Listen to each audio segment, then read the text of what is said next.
Chaque jour qui passe nous rapproche un peu plus de 2023. Messieurs et dames, est-ce que Félix Tshisekedi Tshilombo a-t-il un discours qui pourra tenir aux Congolais pour qu'il soit réélu? Les grandes réalisations de l'actuel président dans cette nouvelle édition des enjeux. Bienvenue. Pour aborder cette question qui suscite tant de passions et des vagues, découvrons tout de suite notre invité, c'est Etché. Basile Olongo, très heureux de vous recevoir dans Enjeu pour la toute première fois. Merci beaucoup, monsieur le journaliste. Sinon, vous allez bien? Oui, Alors, vous voulez qu'on vous appelle comment? Honorable, Excellence? Ndeko Basile. Ndeko Basile, c'est mieux? Ndeko Basile, oui, c'est ça, c'est qui? L'ami des médias, journaliste de renom, mais depuis plus rien, vous avez disparu. Qu'est-ce qui s'est passé? Disparaître comment? Non, on ne vous entend plus. Ah bon, oui, vous savez que les Saintes Écritures disent ceci. Il y a un temps pour tout. Il y a un temps pour parler, et puis il y a un temps pour se taire. Il y a un temps pour être actif ici sur le plan politique. Il y a un temps pour descendre et voir la base. J'étais dans les Congo profonds, visiter la base, palper du doigt les réalisations du président Félix Antoine Tshisekedi. On va en parler. J'étais dans le Sankuru, à Lodja. Je suis allé dans le Grand Katanga, dans le Haut Katanga, le Bumbashi, Likasi, Mwadingusha, et aussi dans le Lualaba. J'ai fait un saut à l'étranger et je suis rentré au pays. Député honoraire que vous êtes, et vous aviez dit que vous étiez dans là-bas, les grands Katanga, mais il y a une polémique ces derniers temps, soulevée aussi citée par les déclarations, les propos tenus par une députée nationale de Lualaba à l'endroit de Kassayan, pour ne pas les citer. Honorable Basile Olongo, permettez-moi de vous appeler honorable, je sais pourquoi. Étiez-vous choqué par les propos tenus par cet honorable député? Oui, vous parlez de propos tenus par une dame. Moi, de manière générale, j'ai vraiment beaucoup de respect aux dames, aux femmes d'une manière générale. D'autant plus que je suis père de 6 enfants. J'ai 5 filles et un garçon. Et les femmes dans ma vie jouent, ont joué et continuent à jouer une importance capitale dans ma vie. J'ai beaucoup de respect aux dames, surtout qui font la politique. Et j'ai du respect donc à la dame à laquelle vous faites allusion. Mais après mon analyse, il faut avouer que j'étais aussi sidéré, Choqué. par ces propos. Mais après une analyse profonde, j'ai compris qu'elle n'a fait qu'exprimer ce qui s'est dit dans sa famille politique. Dans sa famille politique, elle appartient à une famille politique. Voilà, c'est... Vous voulez dire que ça a été prémédité, commandité? C'est des choses qui se disent à longueur de journée dans sa famille politique. Et on a suivi les autres membres de sa famille politique encourager les mêmes propos. Mais je pense que le vin est tiré, on va le boire. On va tirer les conséquences lors des élections. Parce que les Congolais veulent le respect de la Constitution. C'est-à-dire tout Congolais est libre d'habiter partout, ici sur toute l'étendue de la République. Congolais, oui, mais lorsque ça devient tout groupe de Congolais, ça devient un déplacement massif. Et les tout là, vous savez, hein, c'est dangereux lorsque les gens... La Constitution parle de toute personne. Non, c'est très dangereux lorsque les gens ne savent pas utiliser certains termes. Tout, vous savez, tout, ça veut dire quoi? Tout, c'est un quantificateur universel. Moi, je fais les sciences exactes. Pour arriver à tout, on commence par un. Le déplacement massif, là, il commence par le déplacement d'une personne, de 3 ensemble, Et vous appelez ça déplacement massif, vous appelez tout ce que vous voulez. Vous comprenez? Alors, la Constitution demande à tout Congolais, tout individu, l'ensemble de ces individus forment le groupe que vous dites là. Vous comprenez? Donc, je suis dans ma logique qu'on peut s'installer partout là où on veut. OK? Et lorsqu'on s'installe, on est chez soi. On est chez soi, mais tout en respectant les us et coutumes de la contrée qui vous a reçu. Écoutez, vous êtes chez vous, vous n'êtes pas étranger. Ce n'est pas que vous êtes là, vous êtes en Belgique. Mais avec votre culture aussi. Vous êtes Congolais. Écoutez, vous êtes Congolais. Ici, quand vous allez aux obsèques, ici à Kinshasa, n'est-ce pas, je vous vois là chanter Koile Hondo, Koile Hondo. Êtes-vous tété là? Vous voyez des choses comme ça. Ça, c'est populaire. Ah, c'est pas si populaire, c'est pas si populaire. On est chez nous. Mais lorsque nous constatons qu'il y a une famille politique, il y a un regroupement de gens qui sont contre la Constitution, qui veulent faire les choses à leur manière, on va tirer les conséquences lors des élections. Donc, et surtout, ce n'est pas un problème qui doit retenir l'attention des Congolais pendant une longue période. Il y a des choses tellement importantes sur lesquelles on doit se pencher pour pouvoir trouver des solutions que de descendre trop bas dans des discussions pareilles. Comprenez? Oui, oui. Et je vous dis, vous savez, la consommation de la viande de chien, je pense que les Kassaïens ne sont pas premiers. Quand je suis arrivé à Gemena. À Gemena, dans le sud d'Ubangi, je me rendais à Lissala, j'ai vu des cartons, des caisses.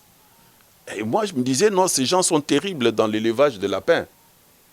Mais à un moment donné, j'ai demandé au chauffeur qui me conduisait, j'ai dit, arrête, c'est quoi ça? Il dit, non, excellent, ce ne sont pas des lapins. Ah bon? À Gemena? Oui, à Gemena. Et on me dit, oui, c'est une très bonne viande. Et puis, lorsqu'on prend, à côté, il y a un peu d'agéné.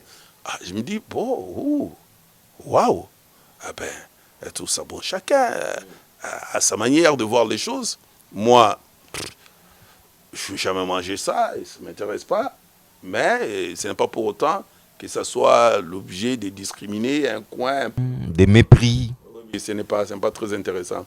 Il faut qu'on arrive à penser à autre chose pour le développement de notre pays. Pensons à autre chose pour le développement du pays, ça c'est vrai, Ndeko Basile. Seront tirés, hein?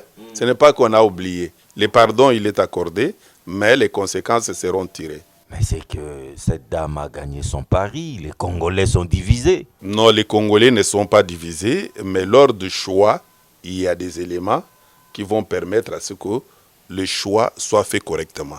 Vous savez, aujourd'hui, il y a la loi Tchani qui n'est pas encore... Non, c'est une loi virtuelle, ça, qui ne passera pas. Qui ne passera pas, mais qui est déjà passée dans les cœurs des gens. Vous, là, vous savez que celui qui n'est pas congolais de père et de mère, vous ne voterez pas pour cette personne. C'est déjà passé, Tchani a déjà gagné son pari. Donc, ce sont des choses comme ça qu'on va tirer. Comment vous pouvez affirmer ça? Je vous dis, tout Congolais pris de bon sens a accepté cette loi. Voilà. Qu'elle passe ou qu'elle ne passe pas, les Congolais de bon sens a compris. Et des choses qui s'ajoutent comme ça, ça ne fait que faute. Mais lorsqu'on discrimine comme ça, là, ça ne pose pas problème. Mais lorsqu'on vous stigmatise, que vous mangez telle viande, de tel animal, là, ça pose problème. Ben, je pense que tout ça, ça va permettre à ce que le bon choix soit opéré au moment opportun. Parlons maintenant des choses qui intéressent beaucoup plus les Congolais. Honorable Basile Olongo, l'FCC n'est plus là. Hein. Ça fait déjà plus d'une année là. Il dit que c'est une histoire qui va disparaître. Okay. En tant que cofondateur. Il n'est plus là. Mais dites-nous, plus d'une année après, qu'est-ce qui a changé au Congo? La situation n'a fait qu'empirer. Il faut regretter la présence du FCC au pouvoir dans la gestion et ne pas dire que la situation ne fait que s'empirer. La présence du FCC dans la gestion a fait que nous soyons présentement en plein glissement. Nous sommes déjà en glissement. Donc, il faut vraiment des efforts considérables pour qu'on ait de bonnes élections en 2023. Tout ça, c'était le 2 ans de gâchis d'une cohabitation avec le FCC. Je ferme la... 2 ans de gâchis que vous ne comptabilisez pas apparemment. Hein? Non, mais si on ne comptabilise pas positivement, mais négativement, ce sont les 2 ans vraiment qui nous ont poussés dans un glissement qui ne dit pas son nom. 2 ans de gâchis. À récupérer. D'une manière ou d'une autre, le glissement, lorsqu'il sera là, on pourra comptabiliser. Je vous dis ceci.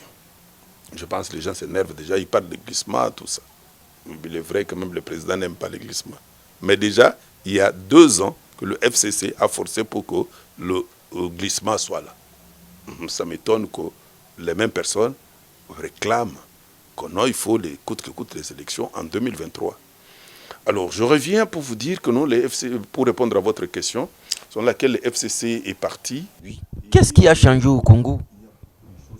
Parce que le diable n'est plus là. Il y a tellement de choses qui ont changé à la République démocratique du Congo.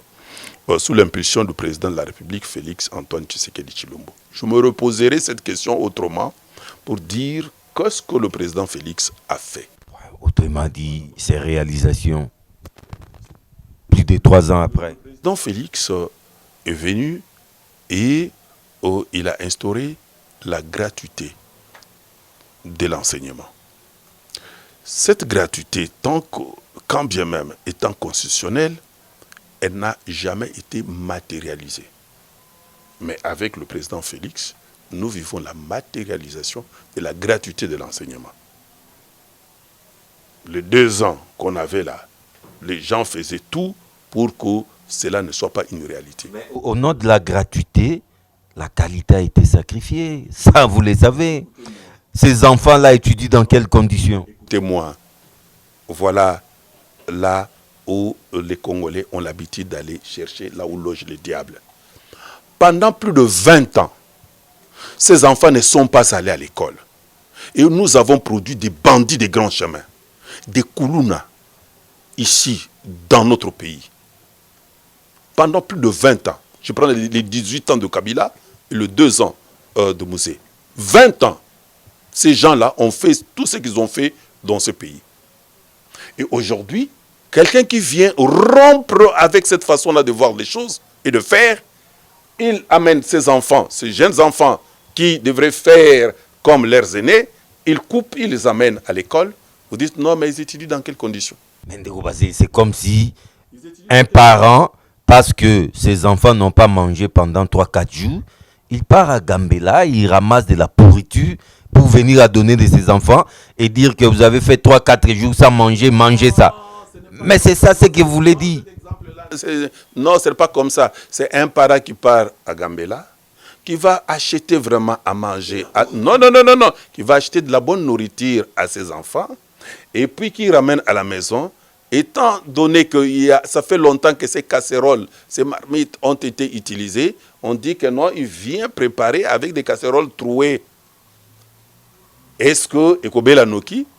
Et c'est ça ce que vous dites. Parce que le problème, ce n'est pas de la pourriture. Vous dites le problème, c'est les infrastructures. Oui. Mais aujourd'hui, je vous dis que ces infrastructures sont en train d'être construites. Comptabilisons.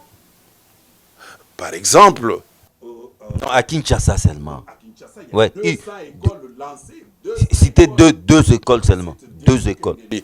On va ici... Une réhabilitation. Ah non, mais je vous cite. Pendant que ma tante, vous avez dit 1000. Vous n'avez pas trouvé ces 1000. Et la 2e école?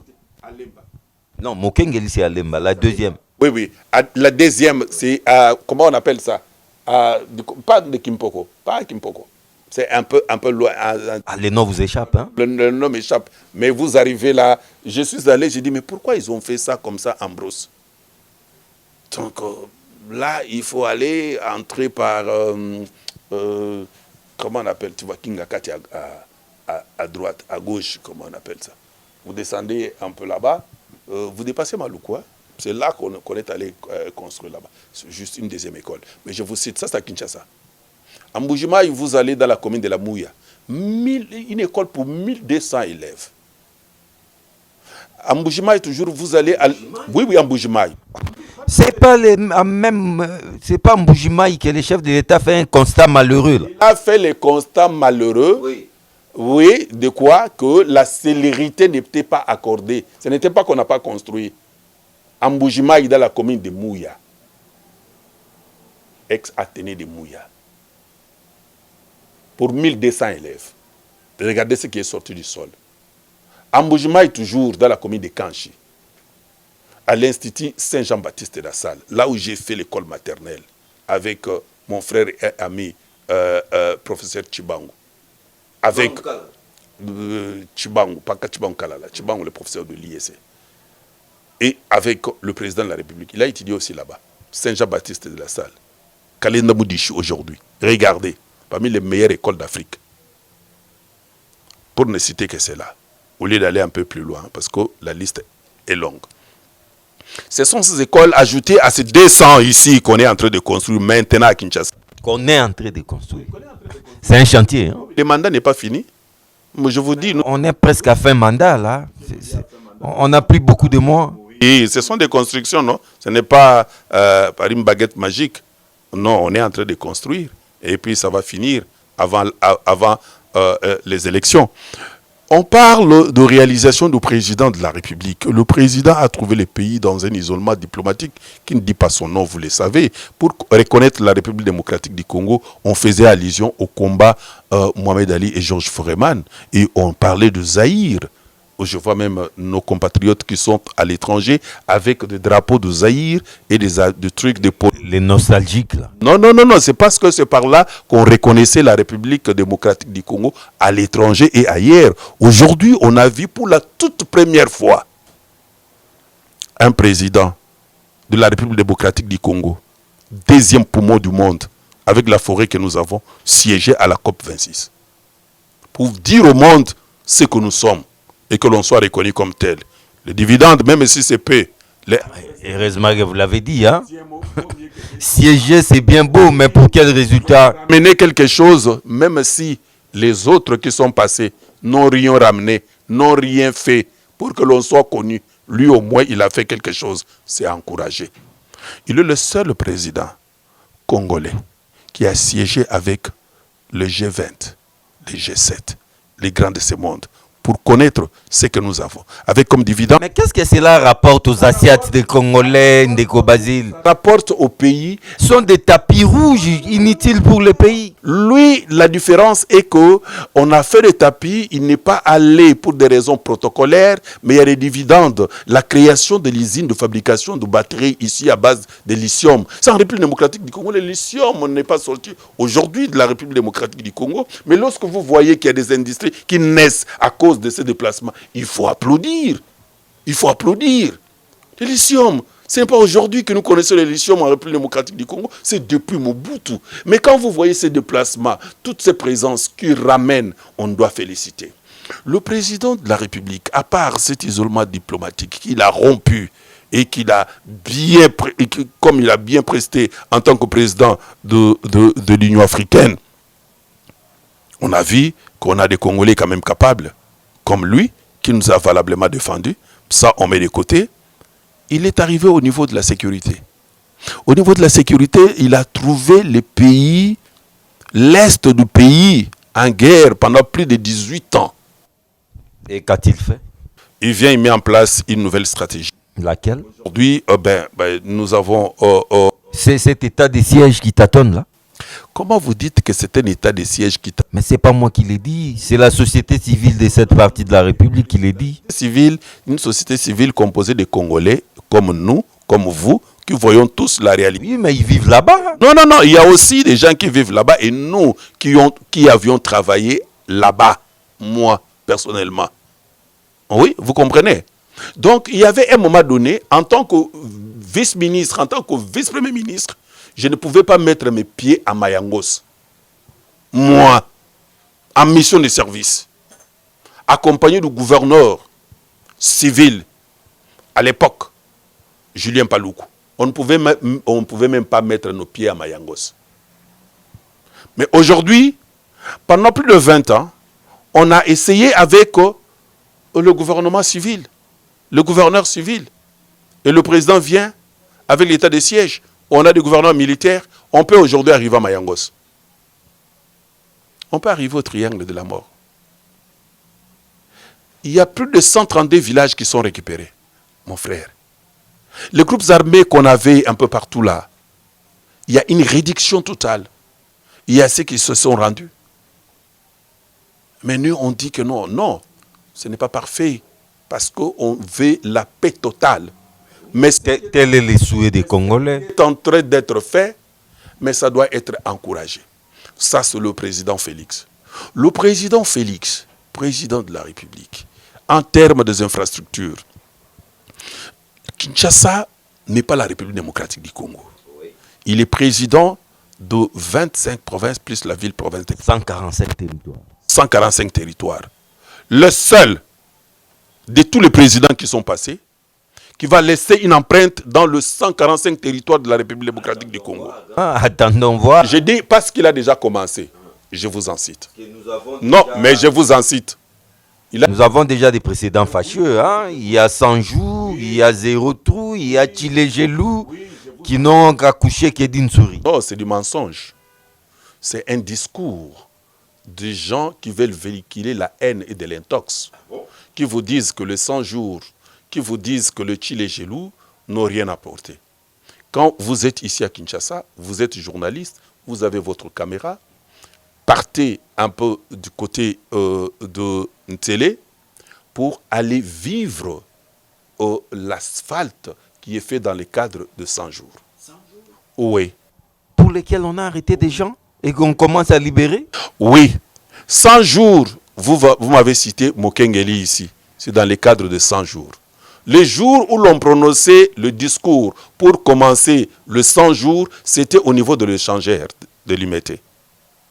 La route qui va vers la Fikine, elle était dans un état de délabrement total. Et aujourd'hui, elle est dans quel état? Dans le cadre de 100 jours, je vous dis, c'est dans les 100 jours que cette route-là a été réhabilitée.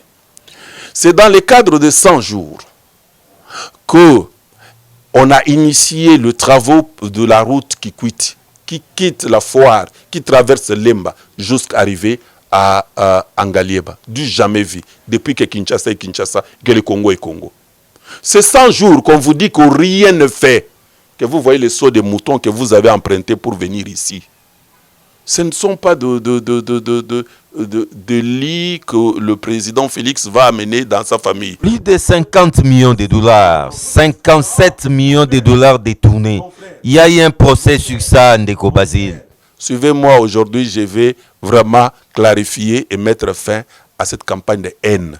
On parle à l'endroit de qui? À l'endroit du président. Pour quelle raison? Mais oui, pour ça. Comment quelqu'un peut voir, il y a des yeux pour voir que c'est ça les sauts de moutons qui sont réalisés. Il dit que non, Félix n'a rien fait. Non, mais ça, c'est... Non, c'est pas Félix. Pourquoi il y a eu un procès si les choses ont été bien faites? Ne confondez pas les choses. Nous avons dit il n'a rien fait. Je suis en train de vous citer. Et lorsqu'on dit il n'a rien fait, c'est-à-dire il n'y a rien. Non, il y a quelque chose. Dans les 100 jours, il y a la route ici, à Sosa. Lorsque vous dépassez Bayaka, nous, on s'est limité là-bas. On ne pouvait pas aller au niveau de la commune de Ngiringiri. On avait transformé la route en un lieu d'organisation des obsèques funéraires. Aujourd'hui, c'est bétonné. C'est du béton. C'est Félix. Vous pouvez arriver jusqu'à Bumbu. Et ça, on vous dit que Félix n'a rien fait. C'est de la sorcellerie. On vous dit que Félix n'a rien fait. Lorsque vous arrivez à Pompage pour aller à Don Bosco, Félix n'a rien fait. C'est du béton. C'est du béton. Jusque-là, chez le prêtre, Félix n'a rien fait. Celui qui dit ça, c'est plus qu'un sorcier. Vous comprenez? Et là, on vous dit non, Tchilégelou n'a rien accouché, et ceci. Vous pouvez prendre la route Petro-Congo pour arriver là-bas, sortir du côté de l'aéroport. Félix n'a rien fait. Tchilégelou n'a rien accouché. Tchilégelou, ceci. Vraiment, comme vous avez nos deux caméramens ici, je pense promener vos caméras pour aller prendre. Là, c'est au niveau de Kinshasa. Je n'ai pas fini. Parce que cette histoire, si je commence à relater les réalisations du président Félix, ça peut nous prendre toute une émission. Même deux. Parce que les gens croient que lorsqu'on est ici à Kinshasa, là, je n'ai cité que quelques routes. Mais vous pouvez aller au niveau de Kanchachi. Regardez l'état de l'hôpital qui était là pour les... On parle de Fachi City. Là c'est Kankokolo. Ça va venir après. Je parle de réalisation, de ce qui est fait. Je ne vais pas parler de ce qui est en voie d'être fait, mais ce qui est déjà fait. Non. Allez-y voir le centre hospitalier qui est là. Revenez ici, au niveau de la police, et regardez ce qui est fait. Mais les policiers achètent de la farine de maïs à 18 000 francs au camp. Félix n'a rien fait. Non, Félix a ramassé. Les mêmes policiers qui manquent de tenue. Hein. Il faut acheter. Tout ça, on va faire. Je sais que... Ah, on va faire. Oui, les souhaits des Congolais, hein, les souhaits des Congolais, c'est de voir, je comprends, c'est de voir le président Félix régler tous les problèmes. Il a été élu pour ça. Non, au même moment, il a été élu pour régler des choses l'une après l'autre. Mais je comprends, c'est un papa avec ses enfants qui veulent que non, que notre papa s'impatiente, qu'il veulent qu'il règle tout. Mais je vais quand même vous citer pour que ces discours s'arrêtent. Quand vous voyez quelqu'un, vous qui avez l'habitude de passer dans ces émissions-là, des kiosques, tout ça, quand vous passez, vous dites non, monsieur est fermé, la ferme. Vous comprenez? Oh non, Félix n'a rien fait. Non, on n'a rien fait. J'ai parlé des militaires. J'ai parlé des militaires qui, jadis, lorsqu'ils terminent leur carrière, les officiers, ils sont dans la rue, ils sont abandonnés, les autres déguerpis. Mais aujourd'hui, allez dépasser l'aéroport. Regardez ce qui est construit pour les officiers après leur carrière. Félix n'a rien fait. Non, il ne faut pas qu'on dise des choses comme ça. Et quand je le dis, les gens disent non, ben, il le dit parce qu'il a besoin d'un poste. Ouais. Quand vous êtes entré ici... Vous êtes un opportuniste. Est-ce que j'ai envié un ministre? Vous êtes dans mon bureau. Est-ce que j'ai envié un ministre? Vous comprenez? Donc les gens, est-ce que j'ai envié un ministre? J'ai envié un ministre. En quoi je vais envier un ministre? Un vice-ministre touche 4 500 $. Un ministre 12 000. Je vais l'envier pourquoi? Je vais l'envier pourquoi? Je suis en train de dire des choses vraies. Des choses vraies. Mais Ndeko, ici, vous avez des choses à dire. J'ajoute encore. Vous savez, la plus grande faiblesse de Félix, c'est quoi? C'est les sociales. Kende na ba winzo mona. Ça, c'est Félix Tshisekedi. Attendez, je vais en arriver. Je vais en arriver. Ça, c'est de l'intox. C'est-à-dire quoi? Il ne faut pas, quand vous parlez du social, ne parlez pas seulement de Kopa Foufou. Quand vous parlez du social, il faut voir l'éducation. Je vous ai dit que la gratuité. Quand vous parlez du social, il faut voir... La santé. Non, il faut d'abord le salaire de ceux qui travaillent. Le président Félix est le tout premier président à avoir procédé à l'augmentation salariale des fonctionnaires à 40% sans grève. Vous êtes ici dans ce pays, mais vous ne pouvez pas féliciter même Jean-Pierre Liaou. Félicitez quand même Jean-Pierre Liaou. C'est sans grève qu'on a procédé à l'augmentation. Oui, le vice-premier ministre. Qu'on a procédé à l'augmentation salariale et à la diminution drastique de l'impôt. Sans grève, du jamais vu. Combien on fait bout d'ici, de va-et-vient et tout ça. Golgoth est resté vide là-bas. Et ça, les gens disent que non, du social. Le social, c'est le salaire aussi. Le social, c'est la santé. Je vous ai parlé des hôpitaux que je suis en train de vous citer ici. Je vous ai parlé de Kinshasa. Sans parler de l'intérieur. Quand vous allez au Kasaï oriental, vous allez là où il y avait l'hôpital de référence provincial de Kazadi à Kansele. C'est balayé. Et un bijou est sorti du sol. C'est ce qu'il dit. Je ne vais pas parler au Katanga.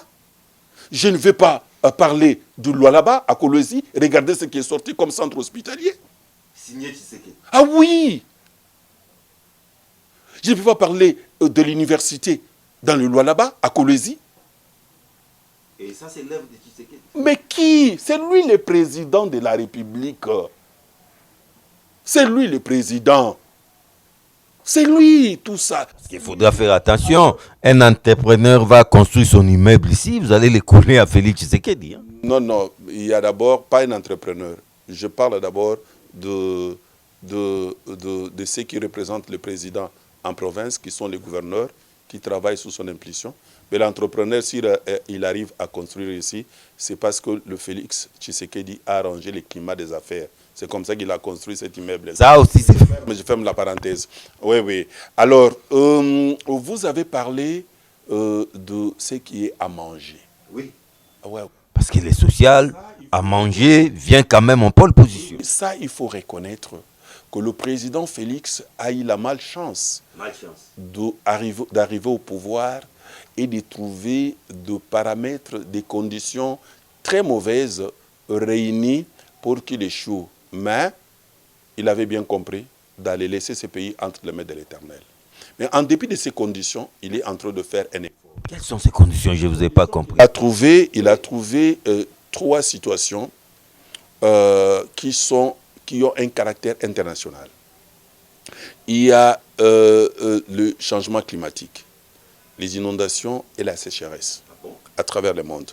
Oui, vous savez que... Et ça ne concerne que les Congos, ça. Non, ça concerne tous les pays. Ça concerne tous les pays. Non, écoutez, parce que vous avez parlé de la crise. Quand vous avez parlé de la crise alimentaire, quand vous avez parlé de flambée des prix, des denrées, de première nécessité, même des carburants, c'est pourquoi je vous ramène que ce sont des éléments qui ne dépendent pas que de la République démocratique du Congo. Cette crise... vous trouvez des excuses, hein? Non. Cette crise, elle est internationale et la flambée des prix n'est pas seulement au Congo. Aujourd'hui, au moment où je tourne... Mais les autres savent anticiper, mais nous, qu'est-ce qu'on fait? Au moment où je tourne avec vous cette émission, sachez que l'huile végétale a disparu en France. Les 5 litres d'huile végétale sont passés de 12,19 € à 30 €. Et puis après, ça a disparu. Ça n'y est pas. OK? En France, on n'a pas dit que c'est Macron qui a fait ça.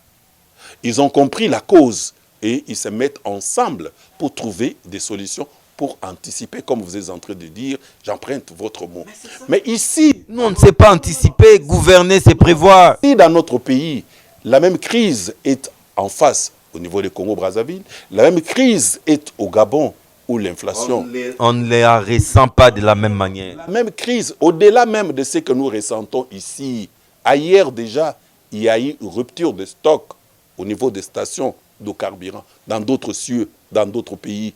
Au Nigeria, par exemple, pour ne prendre que l'exemple du Nigeria, où vous avez plus de 3 semaines, rupture de carburant au niveau de stations, 3 semaines.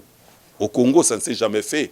Mais les gens veulent que le président Félix soit le président de tous les pays. Au lieu de comprendre que la résolution ou la solution à ces problèmes exige l'effort collectif. Nous tous, nous devons nous impliquer pour dire que ce n'est pas le problème du président Félix. C'est le problème qui nous concerne nous tous. Alors, dans le cas d'espèce, il y a la responsabilité du président de la République, il y a la responsabilité du gouvernement, il y a aussi notre part.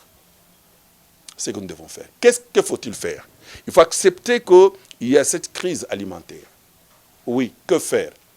Parce que cette crise provient du changement climatique. Cette crise provient, ce sont les conséquences de la Covid-19. Cette crise provient de la guerre en Ukraine. Que faire? Vous avez vraiment trouvé des belles excuses, hein? Je vous dis, ce sont des choses vraies. Alors, que faire? La première chose, en ce qui concerne le président de la République, c'est de regarder que dans le cas d'espèce, il faudrait procéder à un remaniement au niveau du gouvernement. Je vous vois venir, hein? Le gouvernement... Ndeko Basile veut revenir au gouvernement. Hein? Et quand je vous dis des choses sérieuses... Prêche pour sa propre chapelle. Les gens ne voient que le poste. Vous savez, nous avons de ministres très compétents qui sont des bons managers, mais qui n'étaient pas préparés à rencontrer les difficultés que je viens de vous citer. Donc, il y a, lorsque j'enseigne aux gens, il faut bien faire la part des choses entre un manager et un leader. Un manager, c'est quelqu'un qui sait gérer, coordonner les affaires normalement à une période où il n'y a pas de turbulence ou des imprévus. Mais un leader est à la fois manager et capable de trouver des solutions lorsqu'il y a des imprévus qui surviennent lorsqu'il est dans la gestion d'une affaire. Alors, le ministre que nous avons, certains ont cette capacité-là de trouver des solutions lorsqu'on est face à ces imprévus. Les autres, ils n'étaient pas préparés pour ça. D'où le président doit remanier et réduire l'effectif, la taille de son gouvernement. Ça, c'est à ce qui concerne le président de la République.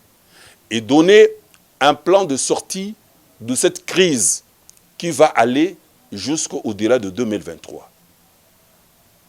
Deuxièmement, c'est lorsqu'on a une équipe pareille, chercher à saisir cette opportunité qui nous est offerte pour que nous puissions nous faire de l'argent et mettre à l'aise notre population. C'est-à-dire quoi? Regardez, l'Ukraine produisait non seulement du blé, je parle de l'huile végétale, 60%, et les 40% de cette huile végétale, c'était à base de tournesol. Nous avons un pays capable de produire l'huile de tournesol, qui peut même être exploitée comme carburant, presque dans toutes les provinces de la République démocratique du Congo. Et cette huile, elle est produite 3 mois après. Donc, c'est le moment de se faire aussi des milliards. L'Ukraine et la Russie produisent du blé. Et ce blé, nous l'utilisons pour la fabrication de pain.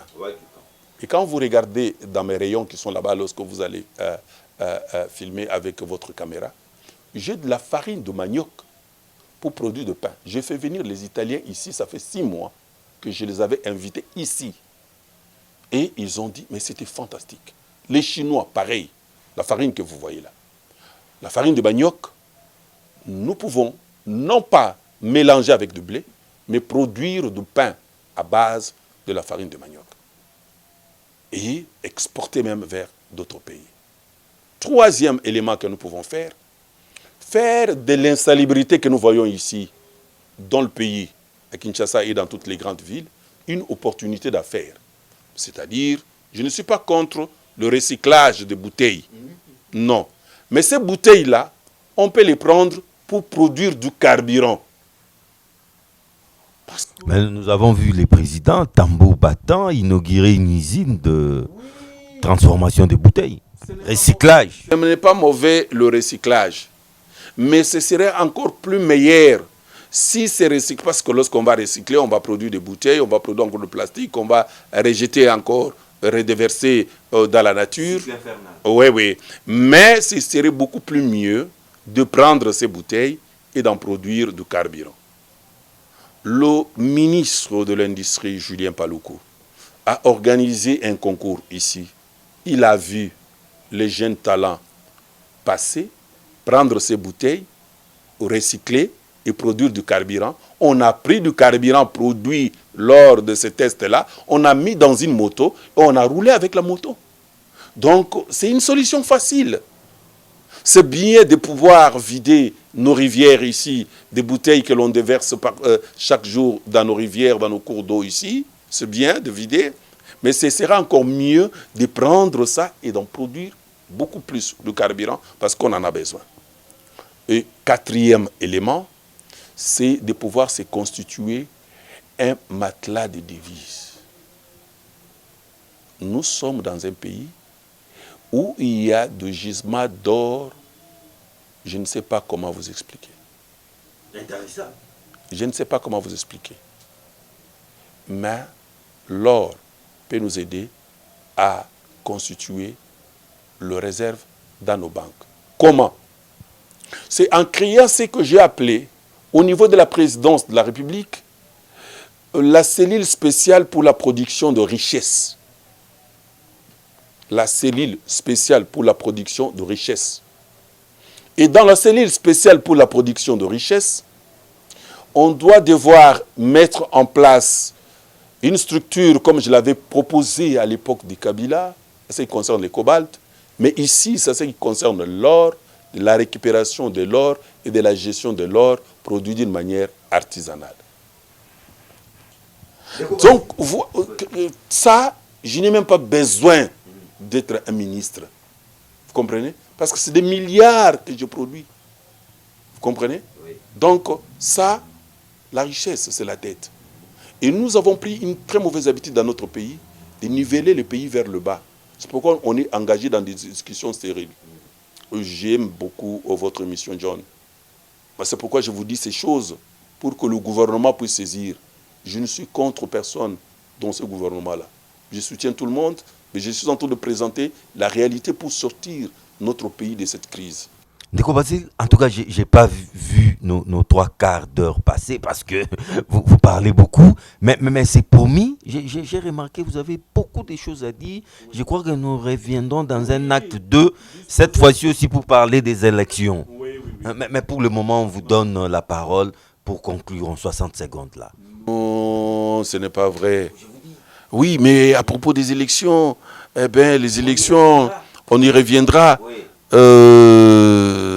Vraiment, j'ai beaucoup à dire. Mais vraiment pour les élections, il y a l'examen de la loi électorale aujourd'hui qui a commencé au Parlement, en retard. Je vous disais par rapport au glissement, pour l'organisation des bonnes élections, nous souhaitons que le moyen soit là pour qu'on organise les bonnes élections. Mais les préalables tels que je l'avais évoqué à son temps et que le président de la CENI est venu abonder dans le même sens, je pense, si on ne fait pas très attention, il y a 60% que le schéma que j'avais proposé soit respecté. Donc, on risque d'avoir les élections vers 2028-2030. Vraiment. Là, des élections vers 2028, bon, je sais que vous aimez beaucoup provoquer les Congolais, mais là n'est pas le problème. Des choses vraies. Vous ne pouvez pas dire que vous voulez voyager à l'aéroport d'Indjili, prendre un avion pour aller à Lubumbashi, pendant que lorsque vous n'avez même pas le passeport et vous êtes dans un véhicule vers Kassangulu, vous ne voyagerez pas. Et puis vous le dites sans rire, vous êtes sérieux? Pour organiser les élections, je vous dis rapidement les 5 préalables, pour organiser les élections. Sans développer. Oui. Sans développer, il faut la sécurité. 180 000 militaires pour sécuriser les candidats, les électeurs et le truc de la CENI. Et ça, 180 000 policiers. Policiers, je voulais dire. 180 000 policiers pour éviter que les efforts et les autres viennent. Deuxième raison, pour organiser les bonnes élections, il faut que la CENI devrait avoir, depuis 2020, la CENI devrait avoir le soubassement juridique, la loi électorale qui est en discussion maintenant. Les discussions vont se terminer au mois de décembre et on va donner à la CENI pour préparer les opérations en 2023. Quand est-ce qu'ils vont organiser? Troisième préalable, c'est l'implication des Congolais vivant à l'étranger dans les élections. Ils doivent voter. Quand est-ce qu'on va les recenser pour qu'ils viennent participer aux élections? Quatrième préalable, la reconstitution du fichier électoral. Si pas ça, on va au recensement tel qu'on va le faire. Quand est-ce qu'on va finir? Même si la CENI se désolidarise des deux autres pour organiser cela, avec quels moyens? Il faut trouver les moyens pour arriver à les faire. Je vous dis des choses vraies. Si ces choses sont réunies, on fait. Les gens n'aiment pas. Sinon, le rendez-vous est pris pour 2028. J'ai suivi un député un député Lamouka, qui dit, mais voilà, nous on a passé le temps à discuter d'autres choses maintenant. Oui, maintenant, c'est en retard que les gens me comprennent. Ils vont me donner raison. Ndeko Basile, merci beaucoup. Nous serons plutôt heureux et honorés de vous retrouver tout prochainement pour un acte 2 de l'émission En Jeu. Merci beaucoup. Acte 2, acte 3, 4. Merci beaucoup, honorable. Merci aussi à vous. Mon plaisir est de vous retrouver très vite dans une nouvelle édition des Enjeux, avec comme toujours les mêmes réels plaisirs.